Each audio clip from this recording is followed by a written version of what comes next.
Alors, combien de nounours et combien de chacos? Napoléon et Ajaccio, deux termes indissociables l'un de l'autre. En ce week-end du 15 août, des passionnés d'Empire venus de tous les horizons se sont réunis dans la cité impériale afin de faire revivre une partie de notre histoire.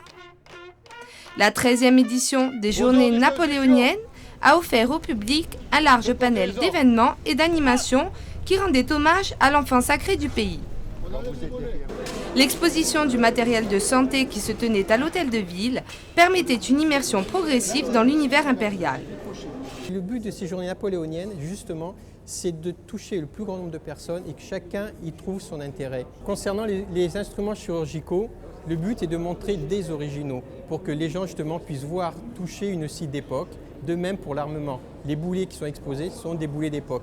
Ce qu'il faut, c'est que le public puisse voir, puisse sentir, puisse toucher. En fait, ce qu'on veut, c'est faire ressentir au public un petit frisson, ce côté historique. L'histoire était en effet bien présente dans les rues ajacciennes. La compagnie belge du 2e régiment des chasseurs à pied de Saint-Guilain s'était même installée en bivouac dans les fossés de la citadelle, reconstituant ainsi les conditions de vie de l'époque. C'est tambour battant que la troupe s'est rendue jusqu'à la place Foch, où le public s'était donné rendez-vous pour les accueillir. Les grands comme les plus petits ont assisté le regard ébahi à cette démonstration de relève de la garde, plus vraie que nature.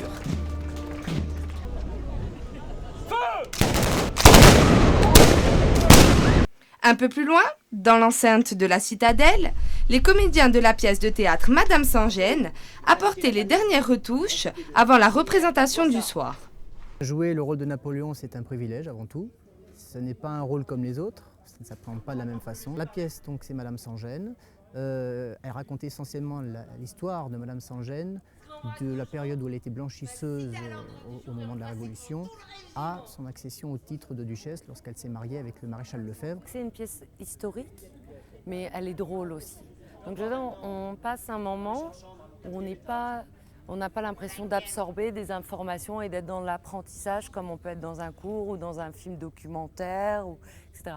Là, c'est plein d'humour, de légèreté, donc ça permet d'apprendre des choses sur l'histoire, mais dans un aspect ludique et d'amusement. La journée se termine sur une note plus que positive. Le public est venu nombreux applaudir la représentation théâtrale. Une pièce originale avec des comédiens talentueux et hauts en couleur. De l'autre côté, sur le bivouac, les troupes se reposent alors que certains font le bilan d'une journée pleine d'émotions. C'est fabuleux. Une fois qu'on peut poser le pied sur le sol de la Corse, le sol où l'empereur est né, pour nous, c'est le surhomme.